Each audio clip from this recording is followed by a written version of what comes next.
Hi, hi everyone, and welcome to today's webinar. My name is Paul Adejuwon, and I'm the community manager for the ICFJ's Global Health Crisis Reporting Forum. And we've been having a series of conversations that directly affect journalists in their professional conduct and, of course, in their careers. And today is not an exemption. And a quick background regarding the topic that that we'll be discussing today. There is an interesting field that I got exposed to a while ago, which is science communication, and it's an attempt to improve the communication between scientists and journalists. While scientists are making their discoveries, the goal of of journalists is to also report this. But without a good grasp of what the science ecosystem is all about, it is always difficult for journalists who do not have science background to be able to effectively communicate science. And there have been a lot of approaches to close this gap. And one of the strategies that I've considered quite effective is one that an organization called The Conversation has been deploying by directly engaging and helping scientists to be able to communicate their research and provide thought on critical subjects. And today we'll be getting some insights from the COVID-19 reporting experience at The Conversation. And our guest today is Adejuwon Soyinka, who is the regional editor for West Africa at The Conversation Africa. How are you doing today? Good afternoon, and thanks for joining us. How are you doing today, Mr. Adejuwon? Very well, thank you. Good afternoon, Adejuwon Yeah. Soyinka. How are you doing? Yeah. I'm all right. We are really glad to host you today. And I know your presentation would contain background information regarding the conversation. So while you load your presentation, can you introduce the conversation to participants that do not know what the conversation is all about? Okay, thank you, Paul. So, and thank you to all attendees who are online as we speak, and those who are following us live on Facebook as well. So the conversation, I'm the regional editor for the Conversation Africa in West Africa, and the Conversation Africa is, we have a continent-wide operation. So we have West African operation, we have East African operation, and then we have our headquarters in Southern Africa. But we are also a part of a global group of the conversation. And I'm going to just show you a bit of that as I share my slides right now. But what do Okay, we do at the conversation? Can you before see you my screen? go, yeah, before you go fully into your presentation, I think your presentation has to be, it's not yet in full screen mode. Can you get it in full screen? Yes, yes, yes. Now, for our audience that are joining us here on Zoom, please put any question that you may have in the Q&A button on the Zoom platform. And if you are following us live on Facebook, please put your questions in the comment box under the live stream video. So I'll allow Mr. Adejuwon to have the floor. Good luck, and I'll be back very soon with the questions. All right, thank you, Paul. So as I was saying, the conversation is a network of global organization that exists across different continents. And what we do as a media organization is that we are that platform that provides a voice for scientists and for the research community. So whereas we report on everything and anything, but our focus is basically on research from research community and from the university. So this is what our website looks like. For those of us who don't want to visit the website, this is what our website looks like. And we report everything. So if you look at the top line, you see arts and culture, you see business and economy, education, environment, health, virtually every topic under the sun that every other media organization covers, we cover. The only difference in our approach is that whereas other media organizations would events, we work with researchers, we work with academics, we work with the university community and with the research community. So we basically ensure that whatever it is that we publish is based on a published research work.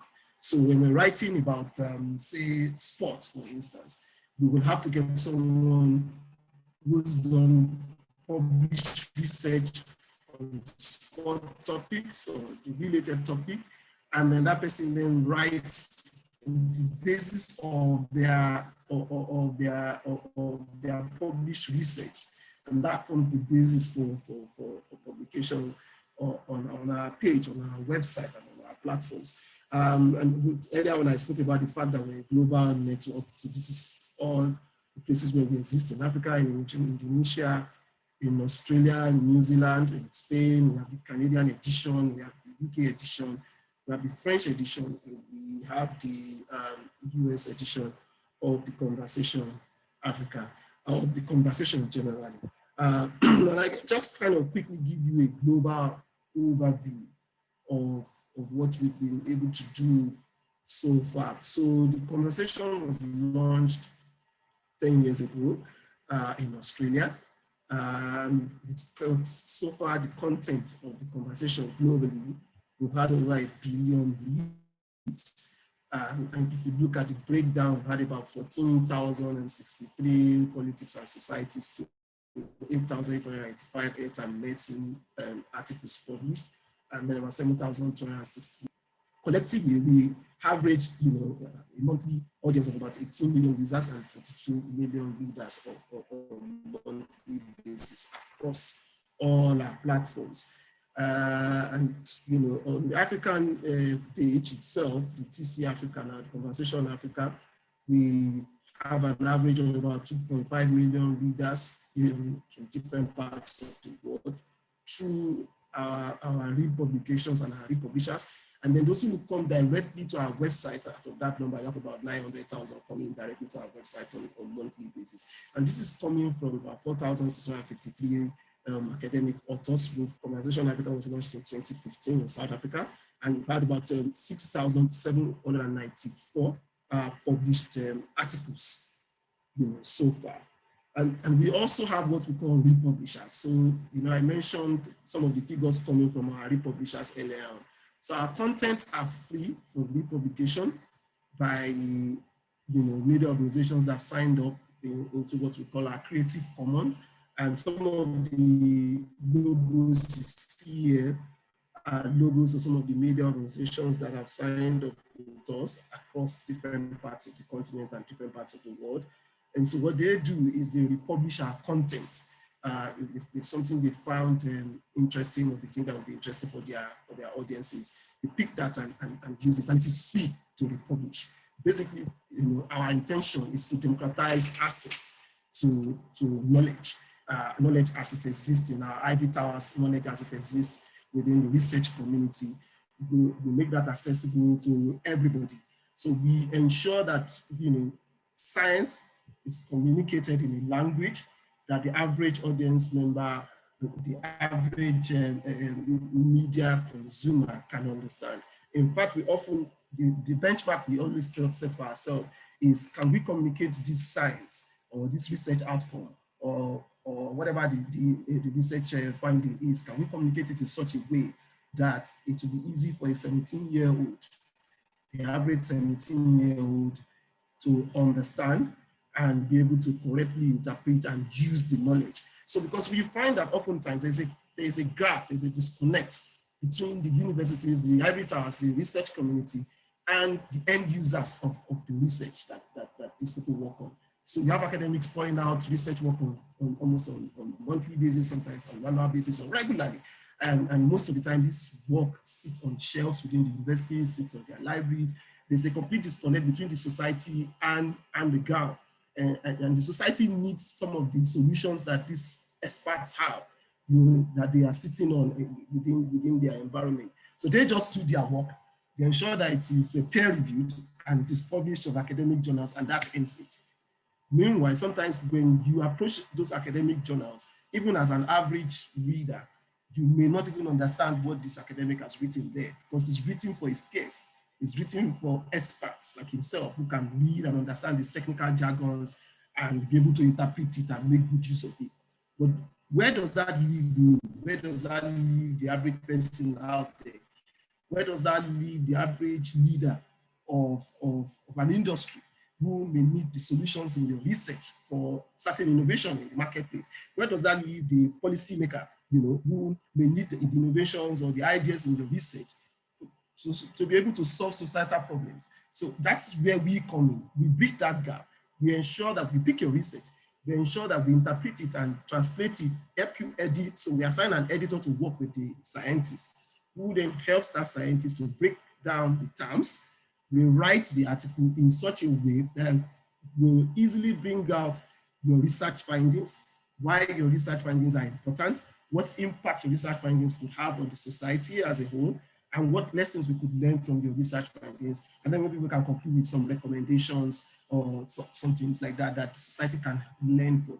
So then we present that as a news item that the average person who is an industry player can understand, as a news item that an average policymaker can understand, as a news item that an average student can understand out there, or just someone who is interested in knowing what is happening in that industry or in that sector can understand. That's exactly what we do as the conversation. So we bring the media into the hands of experts. We bring the media space into the hands of academics and subject matter experts, and make them their own authors, make them their own writers, basically create journalists out of them.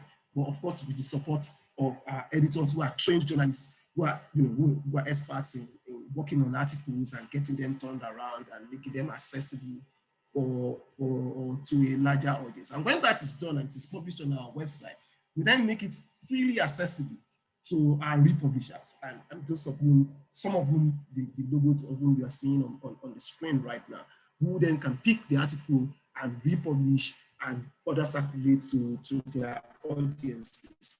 So that's basically what we do globally as the Conversation family, and also that's what we replicate as the Conversation Africa. Now, down to the subject matter of COVID.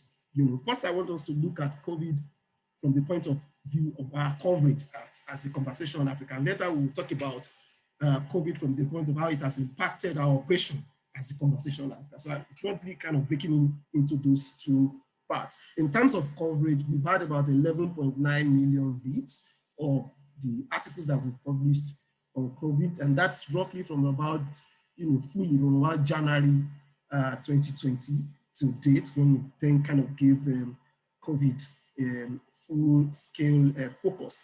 Within that period, we've published about 510 articles from 650 authors, generated over 1,600 comments, and then we've had those articles be published about 238 times by some of our different republishers in different parts of the world.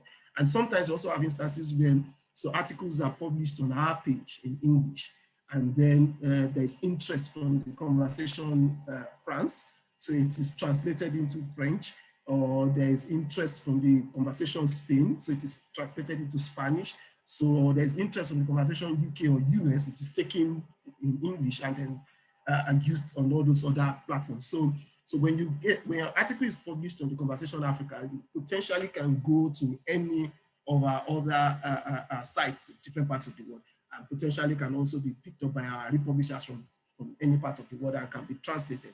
The important thing is that the content is retained as it is.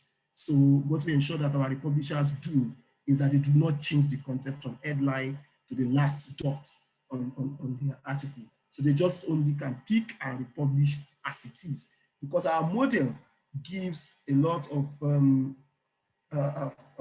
veracity and authenticity to the scientists themselves. So we do not publish your article until the scientist or the researcher has okayed it for publication. So our editing model is such that the back end is shared with the scientists. So the journalist, the editor in-house edits, and then the scientist looks at it. You have that exchange. It's collaborative between you and the scientist, and you ensure that you do not misinterpret anything that the scientist or the author or the researcher has written. There's nothing lost in translation. And it is when the author is happy with it and okays it, that's when it gets published. And from that point on, you do not change anything on that article except you consult with the original author, moving forward. And that's also expected of our republishers. So our republishers do not change anything; they just publish it as it is. So these are the number of articles we published on the subject matter of COVID alone, and the kind of leads that we've had so far. So basically, as you would imagine, our role as in the course of reporting the pandemic has majorly been dealing a major blow on fake news, because then our model had been created, like I said, 10 years ago. That would be a COVID pandemic in the world. But then COVID came and then created that scenario where there's a yearning, a global yearning for voices from the scientific community, for voices from the experts themselves, because you had all sorts of people speaking, all sorts of voices coming up and selling misinformation, selling confusion, creating panic in some instances. So the world was yearning really for experts and for views coming from those who know exactly what they are talking about. Of course, we at one platform has been doing that all our life, even before COVID came. So we became that go-to place for almost everybody, because we don't publish anything except it is coming from an expert. And that expert is someone who's done research into that field, is an expert in that field and knows exactly what he's talking about. So that way, we kind of dealt a lot of blows on fake news because of our reporting during this COVID pandemic. And since this is a forum of journalists, I wouldn't dwell too much on the dangers of fake news. I want to believe that we all know the dangers of fake news. We all know what kind of damage misinformation and rumor can do to our coverage and to the society itself, and how much risk it can put people, how much it can negatively impact on the works of emergency workers and even on the works of state agencies that are trying to put things in order. So let's not dwell too much on that, but let's look at examples of what fake news did in different parts of the world. I mean, I'm sure we all remember when the former US president kind of elevated hydroxychloroquine as a cure for COVID-19, and the kind of impact that had in different parts of the world. People stocking up hydroxychloroquine, people sometimes even, inadvertently poisoning themselves on hydroxychloroquine, like the example that we can see from this Gather report, where an Arizona man dies after attempting to take what he thought was a coronavirus cure. And sadly, the wife also ended up in the hospital. So, and there was a major report, published by the American Journal of Tropical Medicine and Hygiene, that estimated about 5,800 people who were admitted to hospital in different parts of the world as a result of false information on social media around COVID. This was published by the BBC monitoring team in August 2020. So that's how much damage, how much danger fake news or misinformation can cause. And what's the solution? The kind of evidence we do at the conversation. That's the main solution to this crisis. And the solution lies in evidence-based journalism, because we help the public understand the issue, and it's coming from sources that they can trust, because we're giving voices to experts. And in the end, we empower people, we empower our readers and our audiences with the right kind of knowledge, with the right kind of information that can help them to go through this whole situation without being so much in the dark and without being so much in any form of confusion. So how do we do this? I've mentioned a bit of it earlier on, but I think this diagram can speak to it in a far more succinct manner. So we first find the right experts. That's how we go about it. We first find the right expert. So we are talking about COVID-19. Who is the right expert to get to talk about this? And what aspect of COVID-19 are you talking about? So now a lot of people are talking about the Delta variant. So there are experts who have done genome sequencing of COVID. So you find that right expert. You find what they've done. You ask them questions about the research they've done. So have they done any sequencing? Have they found any Delta variants in our own environment? And what kind of other variants have they found in our environment? We question them. We question what kind of facts they bring to the table, the research that they present to us. We verify their research, ensure that it's gone through peer review, it's gone through scientific processes, and it is reliable. And then from that point on, we guide the expert to stick only to the facts of what they found or what they know in writing their article. So what we then do is help them edit the article in such a manner and reduce it, or elevate it, as you might say, into such a language that that non-specialists will understand, and that non-specialists will be able to make use of the kind of information that they've presented. And above all, we remove all sorts of emotions. And then we go ahead and publish the article. And that's what we've done. And so how do we go about this? Sometimes we trawl the internet, through academic journals, looking for research, looking for published research.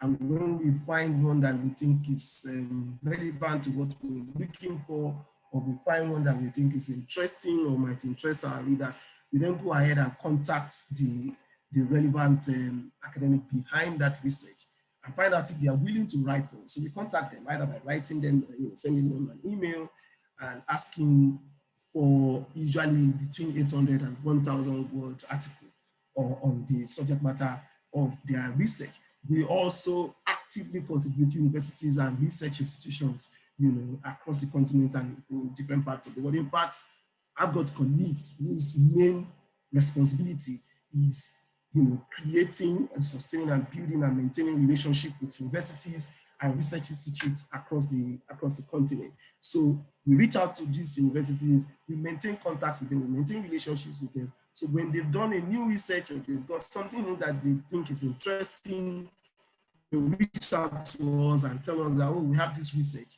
and then we can look at it and begin to engage with the individual academic or the researcher that's behind that research. We also, of course, from our relationship, we build a data bank or a database of universities and research institutes and research centers across the continent. And so on weekly basis, of course, we hold our own editorial meetings on a daily basis anyway.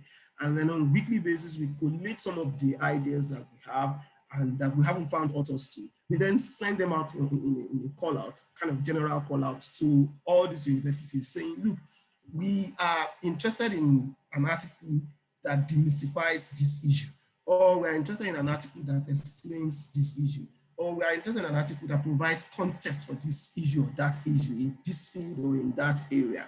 Would you happen to have a researcher who's done something in this respect? So this goes to contacts of universities and research institutes across the continent. It also goes to academic experts that we've worked with or we've interacted with at one point or the other. And some of them would pick interest in one and say, oh yeah, I have a research that tallies with this and I think I can provide more insight on this subject. Or maybe I don't, but I know another academic who has something in that area, and then I can introduce that person to you guys. So we use that call out list to do that. Then we also organize trainings. So we do science communication trainings for universities across the continent. We host these trainings, and bring in academics and experts and just basically explain to them what we do, how we do it, and how we can collaborate to give their research a lot more mileage and a lot more reach with our audiences and with the audiences of our republishers across the continent. Like I mentioned earlier, we build relationships with academics, and then we also host policy dialogues on major issues. And our policy dialogues are aimed at creating a platform where policymakers and the members of the academia are brought into a room, and then they discuss a major issue that affects the society and also discuss solutions. So we had one recently on the 1st of July. And it was a policy dialogue session, how Nigeria has handled the pandemic, COVID-19 pandemic so far, and then also looking at how prepared is Nigeria for the next pandemic, assuming another pandemic breaks out tomorrow. How prepared is Nigeria for the next pandemic? And we brought experts, we brought virologists, Professor Yewali Tomori. We had Professor Christian Happy, of the Center for Genome Sequencing in Ede, Redeemers University. We had Professor Folashade Ogushola from the University of Lagos, former Deputy Vice Chancellor of the University of Lagos. And we also had Dr. Dumi Dubanjo of the Nigerian Academy of Science. And we had Professor Glenda Gray from South Africa, who joined and shared perspectives from southern part of the continent. And the keynote address was delivered by the Minister of Health, Minister of State for Health, Dr. Mamora. So it was a meeting point for policymakers at the level of the Minister of Health, and then for this academic to be able to come together and review how far Nigeria has come in terms of management of COVID-19, what measures have been put in place by the country, what are the successes, what are the challenges, what are the gains, and then also then begin to look, project into the future.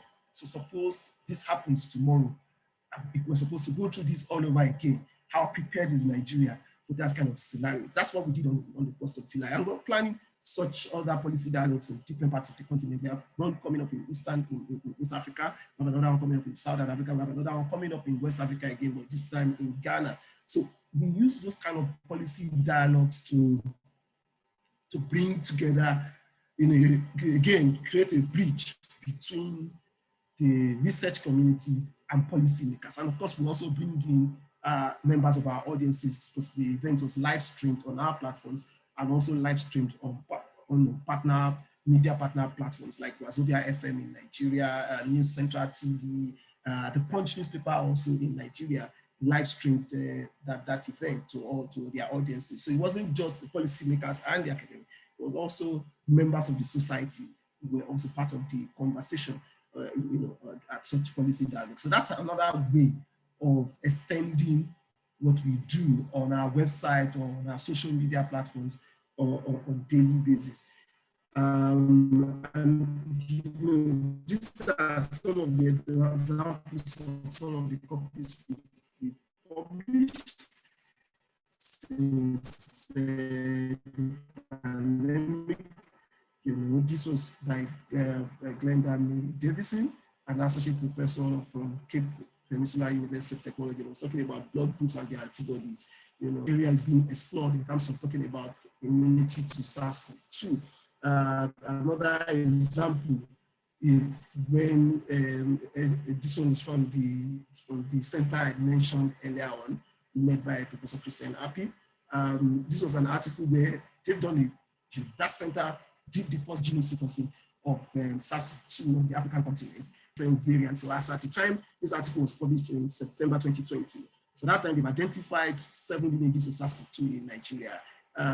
Today, if you check back with this center, they probably have done more research and they can have another update to this article coming from them. That was read about 107,000 times, over 107,000 times.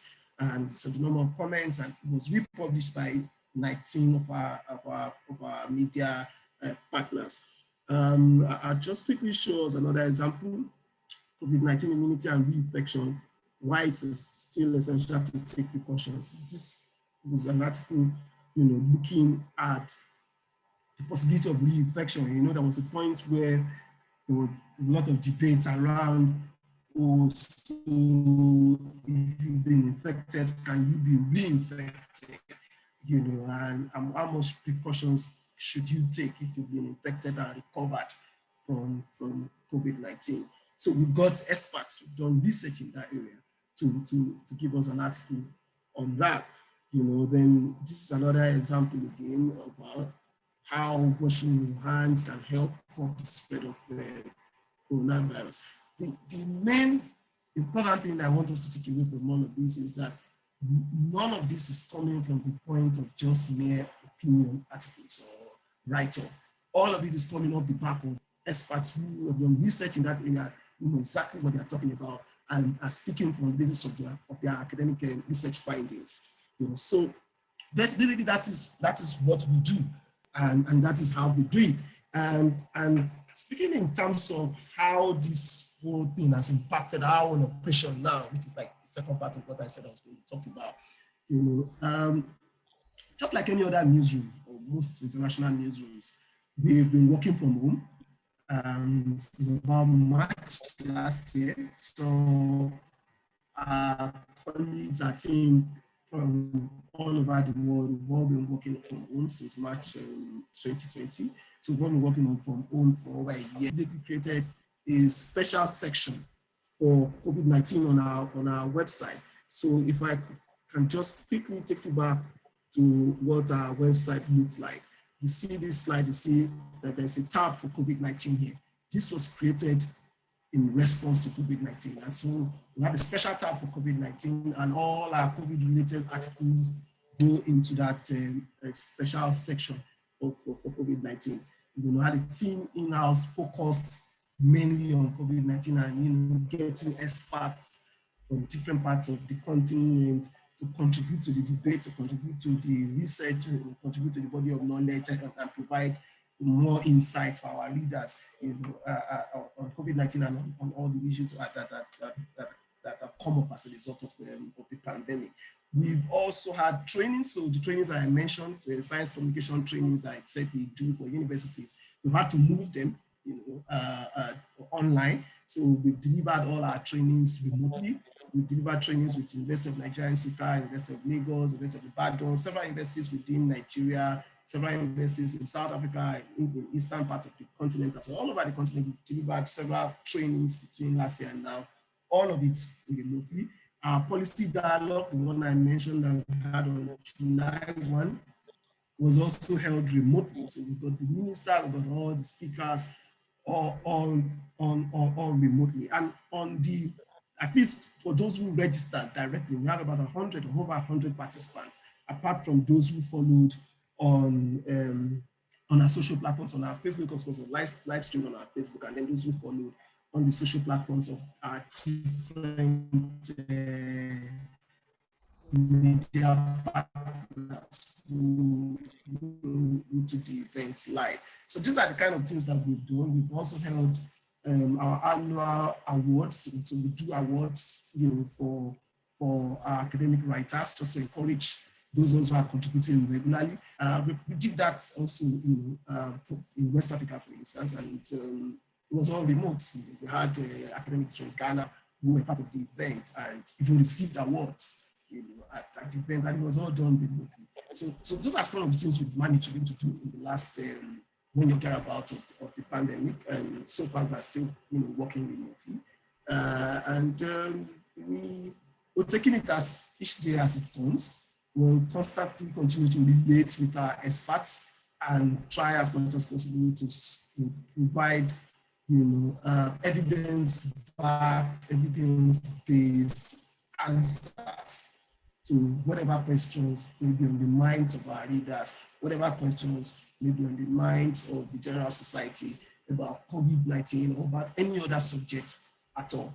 At this point, I'd like to take a pause and encourage or request questions as they come in. I'll hand over to you, Paul. Yeah, thank you very much for that extensive presentation that provides an overview and a closer view to what the situation is in your media houses, in your newsrooms, the conversations newsroom. So we have a number of questions already. I think we should exit screen sharing. Yeah, so thank you.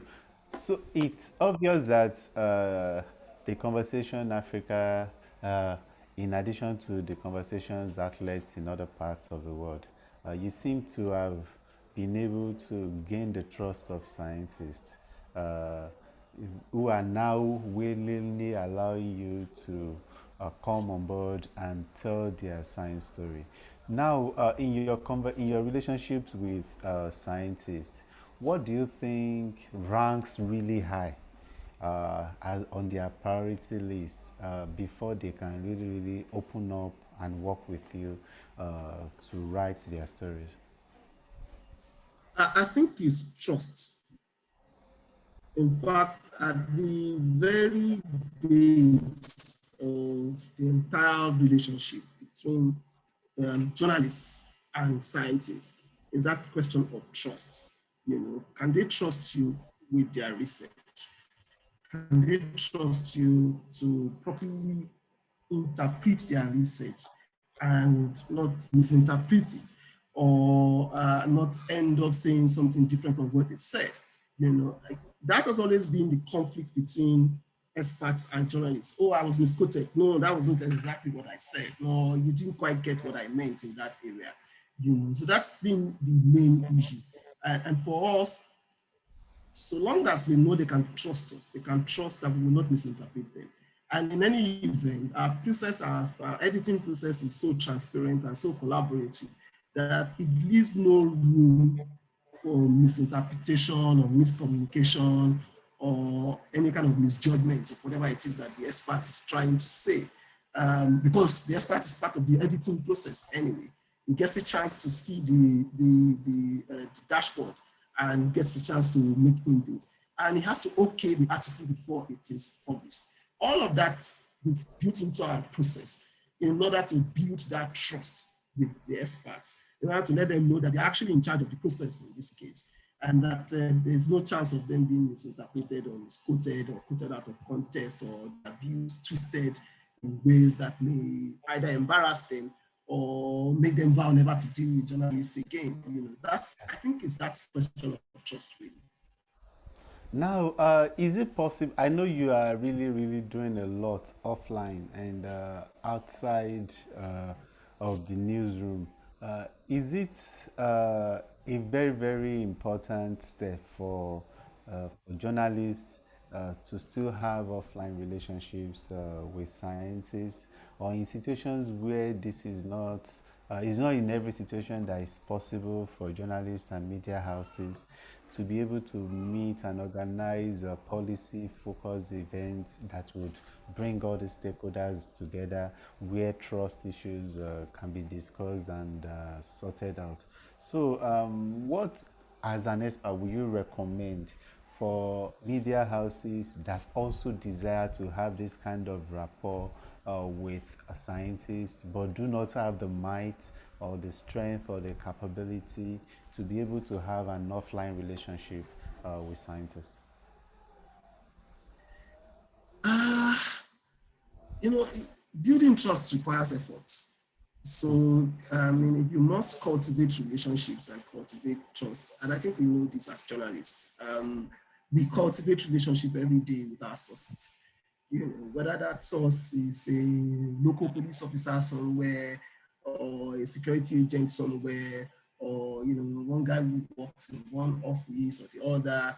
We deal with sources every day. It's just a question of what kind of effort are we able to put into creating, nurturing, and sustaining relationship with this, call him a source, or call her a source, with this source that we're dealing with.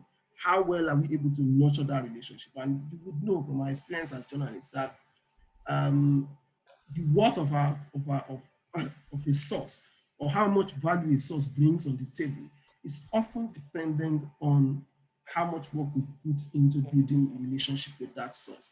And at some point, that person gets to a level where he can trust you with any information. And so he can call you up and say, look, I got this information, it's off the record. And he knows that if he says this is off the record, it is truly off the record. You're not going to, break that gentleman agreement between both of you. So I think it's in my view, it's almost impossible to build trust with someone you do not know. I'm not sure. There are many Yeah, people around who can build trust, or with someone with whom they have not connected in any way, it's very, very difficult. So I'd say the way to go is still to find a way to build that relationship. You may not have the capacity as an entire media house to go all out for all academics and researchers and purposes. That may not be the focus. But for you as a journalist, maybe you are interested in reporting sciences or interested in reporting medical sciences or the health sector, you need to be able to cultivate some sources in the sector. And some of these sources will eventually be scientists or doctors or practitioners in the field. And you need to also build relationship with them. And gradually, you will find that if you keep going back to them every day, even if you're not there physically, you're calling them, sometimes you're able to set up this kind of Zoom calls or, video calls with them. They can put a face to the name. They gradually come to build a relationship with you and gradually come to trust you. You won't end that trust or that confidence in one day. Today, they test you with one bit of information and they see the way you handle it. And then tomorrow, they give you another one and see the way you handle it. And gradually, they can increase the level of information they give you, and the level of trust they have in you will also increase. But you have to put in some effort to build that relationship.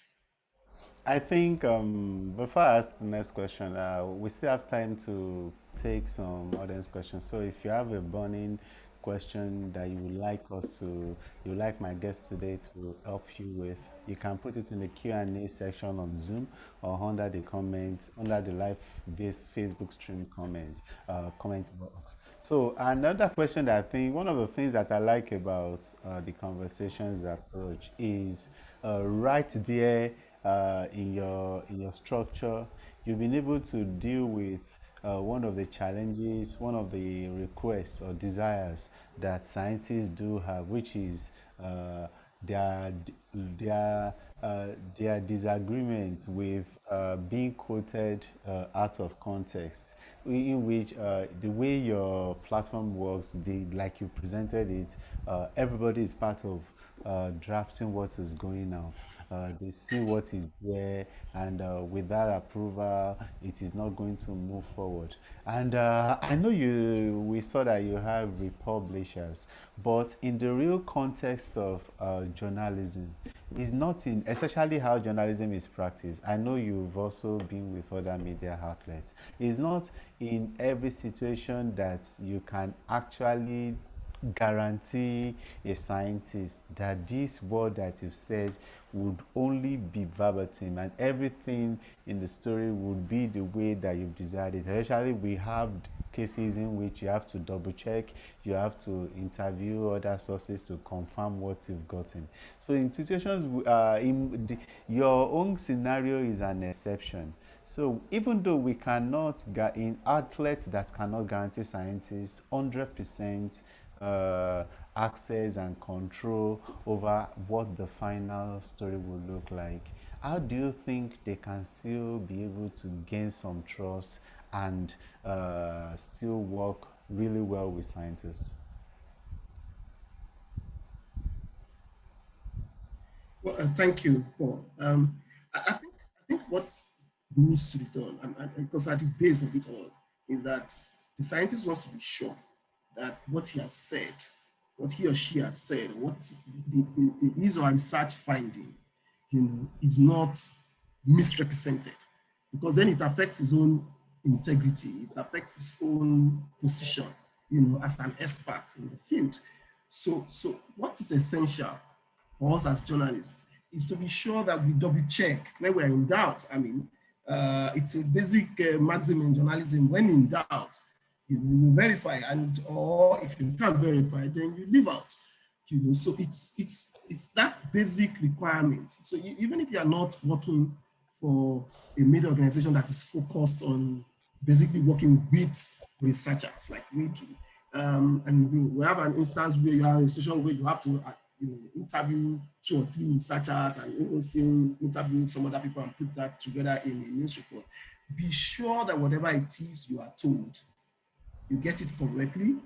Where you have any doubts about what you have, as a reporter, it is your responsibility to reach back to the source and clarify that doubt.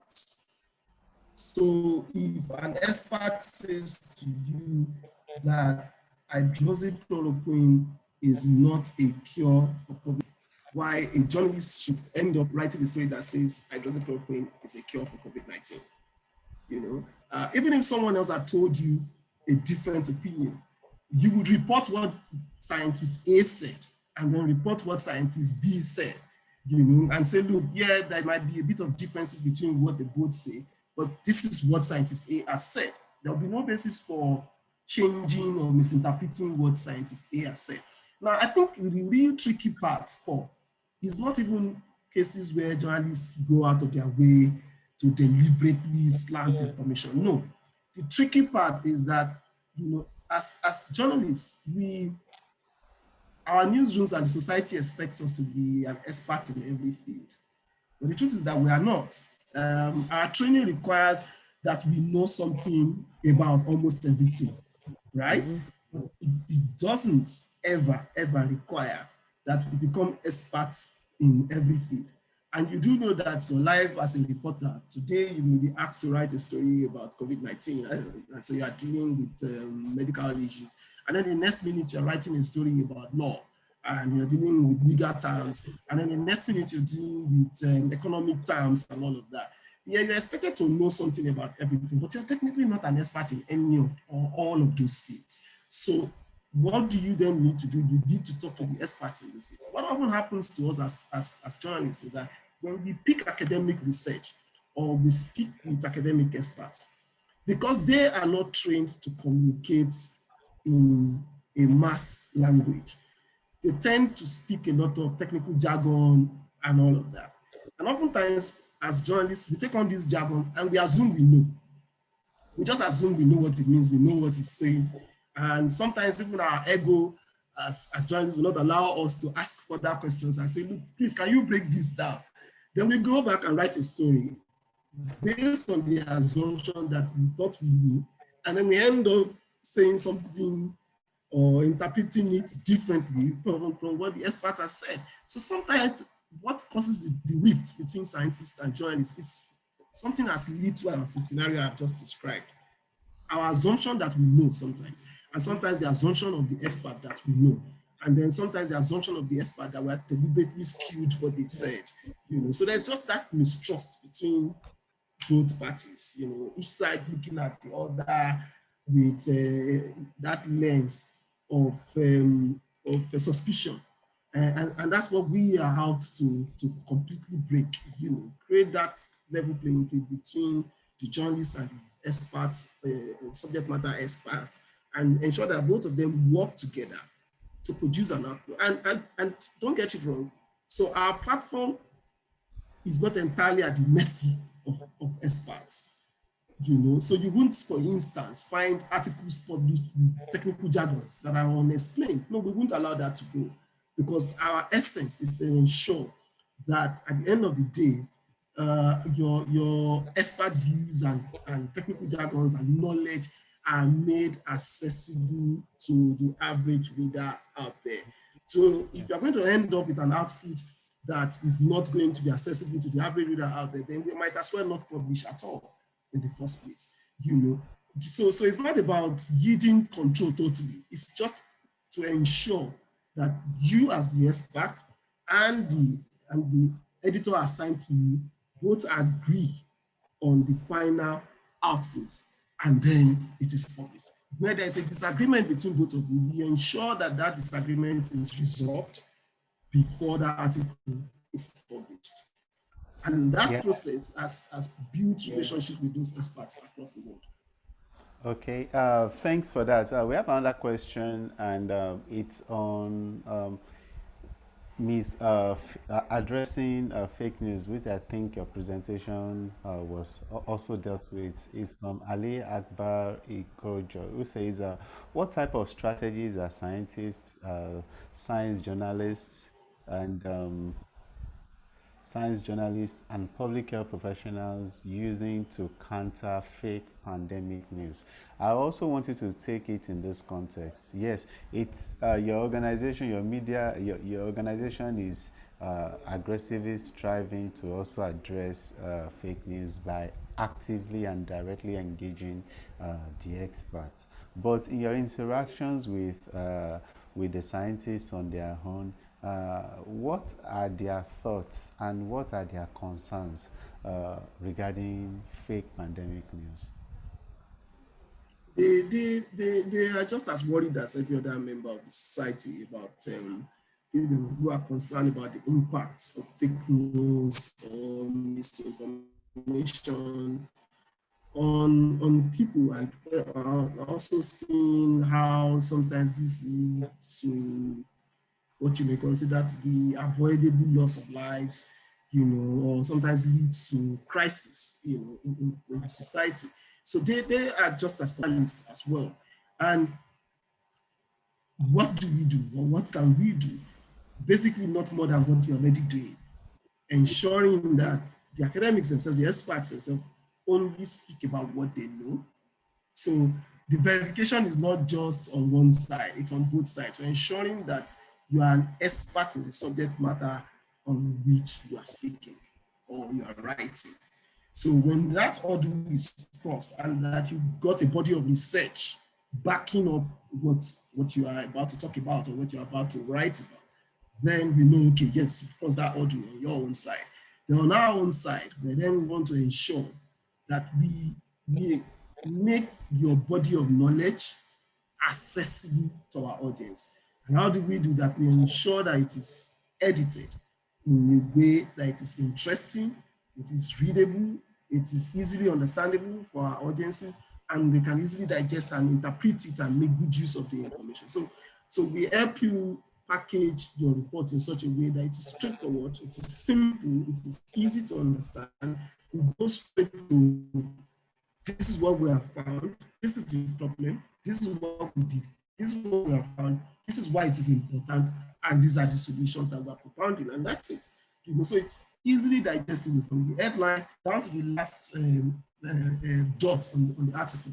It speaks to directly a theme or an issue, and it helps to demystify that issue, explain it, provide better insight into that issue. And where it is the case of there's been misinformation in the society and we're trying to correct the misinformation, we're bringing in an expert who is saying, no, this is not right. This is what is right, or this is what you should believe. And this is why we are saying it. So we're not just saying it because it is me. We're saying it because we know what we're talking about. And this is the research we've done in that respect. Fundamentally, I always tell people, the difference between our approach and the approach of the normal average newsroom is that whereas in an average newsroom, I would send a reporter out to go find the story. So the reporter goes into a place, has found something or has seen something. So the media organization is relying on the integrity of this reporter. And everything relies on how truthful, honest, and forthright the reporter is in that instance. In this case, everything relies on the body of knowledge and research that the expert has done. So we put in a lot of effort into ensuring that before you get on our platform as an expert, you are truly an expert in that field. So you have to have a PhD to write for the conversation. And if you don't have a PhD, then you must have taught that subject area for at least 5 years in a tertiary institution, or university preferably, and you would have done some research that you can share with us in that particular subject area. So these are ways of ensuring that you are indeed an expert in the subject matter you're talking about. And then we can rely on what you found and ensure that what you are publishing at the end of the day is not just your opinion, it's your research finding. And that research finding also will have gone through peer review mechanism. So it's gone through peer review mechanism, it's been published in an academic journal. So that again gives some credibility to your work as an expert, because your colleagues have seen it, they've critiqued, they've gone through it and all of that, then they've accepted it and published it in an academic journal. That then formed the basis for our interaction with you in the first place as an expert. So you can see the kind of layers of checks we go through just to ensure that whatever it is that comes out at the end of the day is evidence-based, is evidence-backed, and it's not misleading. Yeah, thank you. So there is a question from Steve Austin, who writes, regarding fake news, there are some very widely spread conspiracy theories that are designed to deceive the average person. Do you ever seek to find scientists to unpick a particular widespread fake news item? Yes, we do that, you know, all the time. And I think I even showed some examples in the presentation. And I hope you'll be able to share the presentation with attendees, you know, so that people can also go through it afterwards. We gave the example of the hydroxychloroquine case that became widely popular after former President Trump mentioned it as a possible cure for COVID-19. And we got our experts to look into that and directly debunk that claim. You know, and there are several other examples of experts coming up to debunk specific claims. We've also got instances where experts in the field of communication have written about the dangers of misinformation and even dissected misinformation as a topic in itself and basically explained to us one of the reasons or some of the reasons why this is thriving in this era, or even helping us understand what may be behind the very concept of misinformation. We've got articles coming in from psychologists who've looked at why people tend to believe rumors or misinformation during a pandemic, of that nature. So we've attacked it from different perspectives. So the basic scientists coming up saying, look, this is the science does not back this claim, or this is the claim that science backs. Then you've got the communication experts coming in to say, these are the reasons why this kind of miscommunication happens in situations like this. You've got psychologists coming in saying, this is the kind of mindset that produces this kind of misinformation. So from all angles, if you've been following our content, if you go on our website or you sign up and receive our daily newsletters, you get intelligence placed on your palms every day, Okay. helping you to better understand what is going on around the world and why it is happening. Yeah, I'll take two more questions. And the first one is from Felix, who is asking about whether you accept pitches from journalists and how do journalists in different parts of Africa who are interested in pitching to the conversation Africa should go about it. Hmm. Okay, so basically to write for the conversation, to be published on the conversation, you need to have a PhD in the subject area where you want to write. If you do not have a PhD, you needed to have taught that particular subject area at tertiary level for at least 5 years. We create exemptions a bit for people who have taught a particular subject area for 5 years and upward, and they do not have a PhD, and they have some body of research in that area. So I wouldn't say journalists can't pitch, but it's got to be a journalist who's met this uh, uh, background conditions. So if you have a journalist who have a PhD in a particular subject matter area and has taught in that area for some number of years, at least minimum of 5 years, and has got some research in that area, then that person can write for us. But if I get that question correctly, it's about the idea of pitching story ideas and things Yeah. like that. Yeah. No, that doesn't work with our model. Okay. Only subject matter experts can pitch an idea on their area of specialization to us. Yeah, okay. There is also we've really gone out of time, but I think you can take this last question, which is what I usually describe is in the question of Ranjam, but I'm rephrasing it so that we don't contribute to miscommunication, misinformation. So there is this aspect of science that is really really delicate and is borderline and these many individuals, many publications exist that talk about this thing works for COVID-19. It boosts immune systems, and for you will always see one publication or another validating these claims. So, which also talks about the era of herbs and alternative medicine. So, how do you handle that kind of line of research and that line of claims in the context of COVID-19 and other infectious or important diseases that any or several other alternative therapies do exist for? How do you deal with that? What is your approach? What is the approach you take in dealing with alternative medicine? Well, I think the silver bullet for us in all cases is has always been research, evidence-based claims. So you are unable to publish anything on our platform that is not backed with research, with some evidence-based science, or some effort at making some research or conducting some survey. If it is not exact science.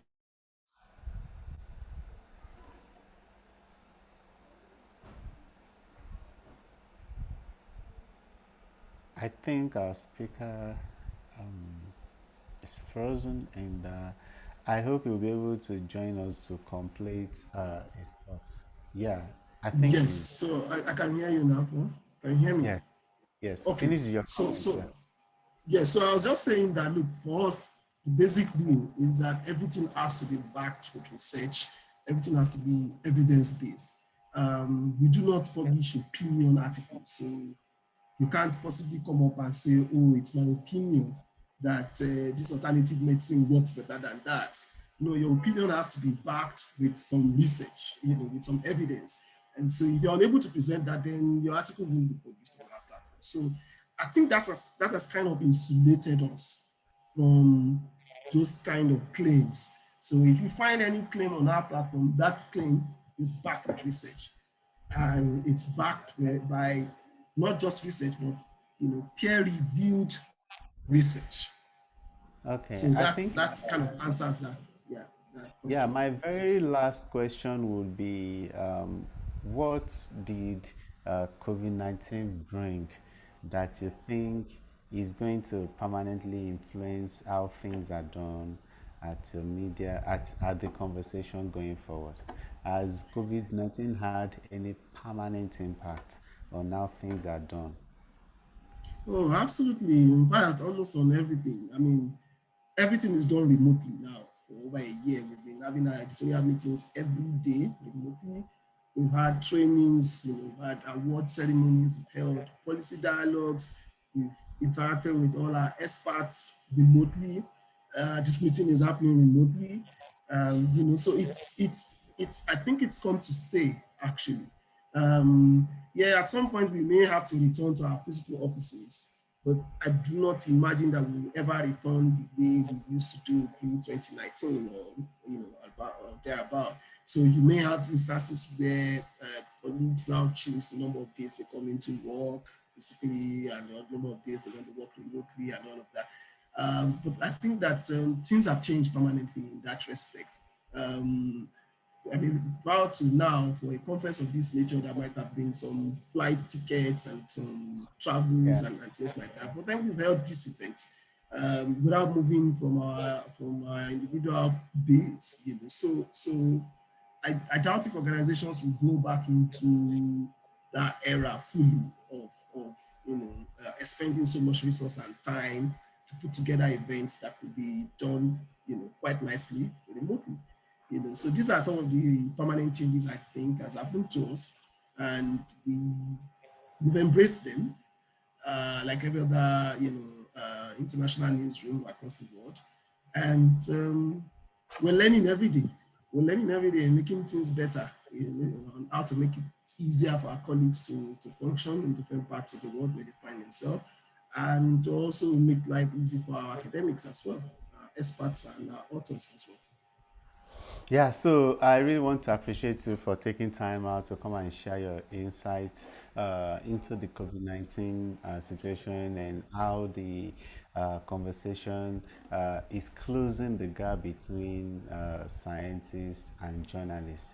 And I know our audience have been able to gain one or two things in the and insight, more insights and useful information that will guide your roles as journalists, trying to interact with with scientists, and as managers of media houses who would like their media house to improve how they engage with scientists. So I really enjoy you to really access all the information that you can access in your journalist practice via the IGNet platform on www.ignet.org.